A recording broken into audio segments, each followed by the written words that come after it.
Hello, and welcome to this audio cast on the toxicology of metam sodium. My name is Anastasia Sujang, and as you can see here,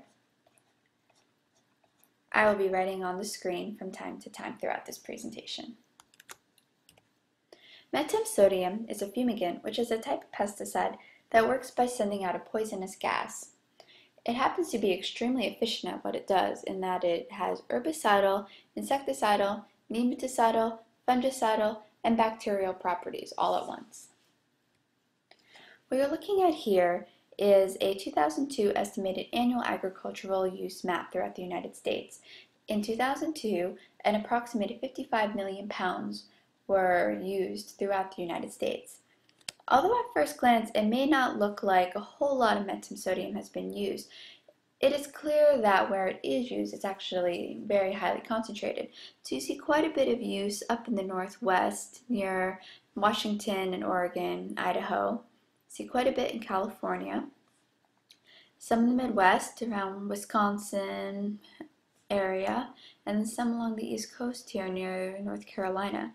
And then you actually see quite a bit right there in southern Arizona. That's Yuma County, Arizona, which is the most highly agricultural county here in Arizona.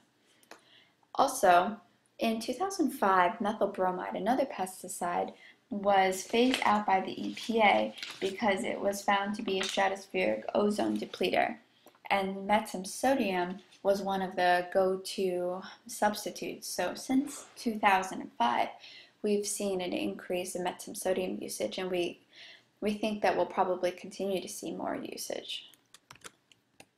Okay, so as I mentioned, there's quite a bit of metam sodium use in Arizona and Yuma, and based upon a research study that I actually conducted, I found that over 1 million pounds of this pesticide have been applied in the past 5 years. It's primarily used on fallow lands, which is essentially just unseeded cropland, on corn, on cantaloupe, and on honeydew melon. And one really interesting fact about cantaloupe is that I found that 75,000 pounds have been used on a single application in Yuma during its peak season, which happens to be November. So we're seeing extremely high usage all at one time right here in Arizona of metam sodium. Now I just want to show you a quick clip on how metam sodium is applied to the soil. Every acre of our nursery is managed to optimize conditions for the production of virus and pest-free planting stock. One integral part of this process involves the use of a soil fumigant. This action effectively sterilizes the soil. The fumigant is injected 8 to 10 inches below the soil, and as it goes up through, it'll remove about 99% of the weed seeds and nematodes.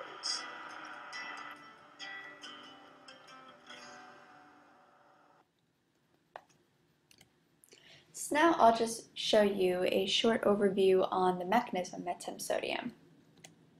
So that's the structure of metam sodium right there.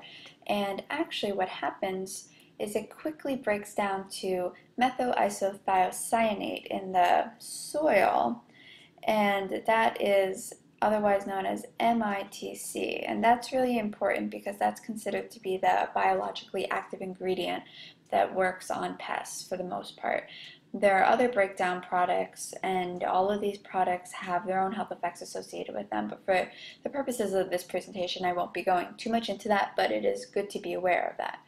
Okay, so MITC actually inhibits the enzymes that are necessary for the production of norepinephrine, and that is how it actually works on the pests. Unfortunately, a lot of the symptoms that we've seen in these metam sodium poisonings have been on agricultural workers. However, we've actually seen these symptoms in agricultural community members as well. Specifically in 1991, on a 75-acre potato field application, the growers failed to take appropriate safeguards to prevent drift, and 180 residents ended up having to be evacuated because they had symptoms of metam sodium poisoning.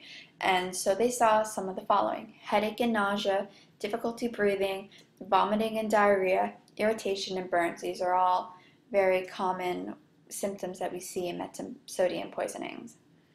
In terms of the health effects that we see both from these acute exposures as well as from chronic exposures has been linked to cancer, reproductive toxicity, it's a suspected endocrine disruptor, asthma and respiratory effects have been seen, liver damage, and immunotoxicity. Unfortunately, in 1999, there was a huge disaster with a metam sodium spill.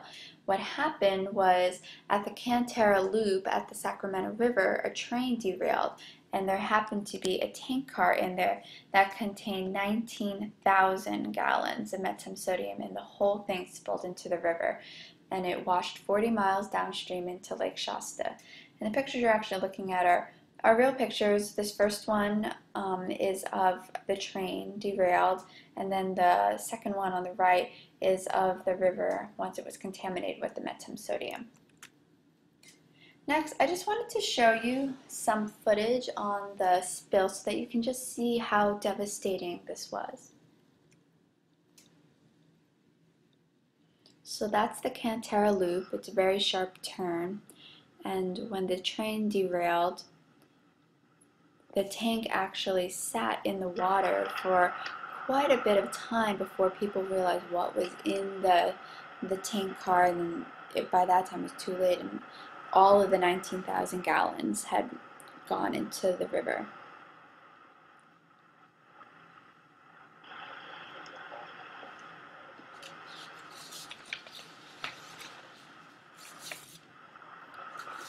I just wanted to read you a quick quote on one of the observers, what he saw when he saw this spill. He said, "At daybreak, the smell was so noxious near Dunsmuir that it was difficult to breathe. A pea-green foam was running down the Sacramento River, and dead trout were everywhere, upside down and many on the bottom of pools, some floating. Under the rocks, the insect larvae were dead. Residents seemed confused, but there was no doubt what was happening. A river was being murdered." That was said by Tom Stansta, who was a journalist from the San Francisco Examiner.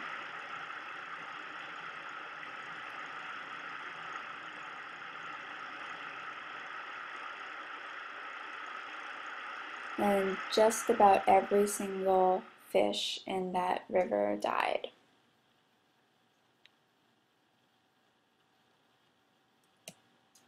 Okay, so not surprisingly, the residents in the town of Dunsmuir, which is near Lake Shasta, experienced many health effects after that point. There was nausea, headache, eye irritation, throat irritation, dizziness, and along with some other symptoms as well. And 705 reports actually came out of this small community, some that were more easily to actually link to the incident than others. There was actually one major persistent health effect that occurred, and that was asthma. There was 10 cases of worsening pre-existing conditions and 20 new onset, so we had about 30 reports. And surprisingly, some of these cases started months after the event. That's not something they expected to see at all. Interestingly, one of the major lessons that we took out of this tragedy was actually an occupational case study. So weeks after the event, workers were sent into the river to get rid of the thousands at this point dead fish. There were two sets of workers that were sent in. One were the governmental workers, and two were prison inmates from a local prison. So both went in to clean up the dead fish. And there were cases of contact dermatitis in the lower extremities in some of the workers. So investigators went in to see what was going on, and they found that 0 out of 31 of the governmental workers had any contact dermatitis. However, 27 out of 42, so over half of the inmates, did experience the contact dermatitis. So what was the difference? It turned out it was actually in the boots. And after talking to all of the workers, they found that over 75% of the government workers actually removed their boots right after they finished their work, but the prison inmates were not able to do this because they were put on a bus to go do this work, and right after they finished, they were put back on the bus and taken back to the prison, and then they took off their boots. And so they were wearing their boots for quite a bit longer than the government workers. So the investigators also did some water sampling to see what the concentration of MITC was in the water at that time, and they found it to be between 20 and 40 parts per billion, which is considered low and should not really have any toxicological symptoms at that point. So the question was, well, then why the irritation? Why the contact dermatitis? They found that, well, what they thought they understood about why this happened were the following: prolonged wetness, occlusive boots, and friction and heat. So they came up with realizing that these were the risk factors for this contact dermatitis. And so this was actually a lesson that occupational and industrial hygienists learned, that, you know, even though we don't think we're going to see it at this level in the water, we actually did, and sometimes these things are not predictable. So, in conclusion, the main points I wanted to get across are that metam sodium is widely used and it's highly efficient as a fumigant pesticide, and its use has and will likely continue to increase due to the phase out of methyl bromide. And finally, the unfortunate incident of the Cantera loop spill has provided us an opportunity to learn more about the toxicology of metam sodium. And with that, I'd like to thank you for your attention, and goodbye.